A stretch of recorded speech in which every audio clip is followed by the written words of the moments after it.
Hello friends, welcome back to Tarun amazing world. এখন আমরা Mandarmani C বিচের সামনে চলেছি। এই মার্কেটের সামনেটা আমরা এখন এসেছি। এখানে যে সামনে মন্দির এবং বিচগুলো রয়েছে তোমাদেরকে এক এক করে দেখাচ্ছি, তোমাদেরকে তোমরা দেখতে পারো।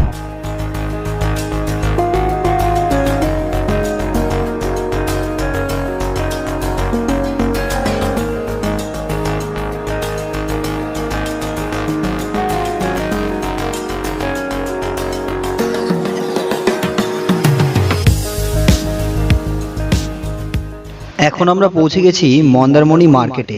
এই যে মার্কেট, এই মার্কেটে কিন্তু বিভিন্ন ধরনের সব স্টেশনারি আইটেম এবং সমুদ্রের যে সমস্ত জিনিস, যেমন ঝিনুক বা বিভিন্ন তোমার শামুকের তৈরি বিভিন্ন যে জিনিসপত্র খুব সুন্দর ডিজাইন করে এখানে কিন্তু বিভিন্ন শোপিস, বিভিন্ন ফুলদানি, বিভিন্ন হার, বিভিন্ন ভেসলেট খুব সুন্দরভাবে কিন্তু এখানে মার্কেটগুলোতে বিক্রি হয়।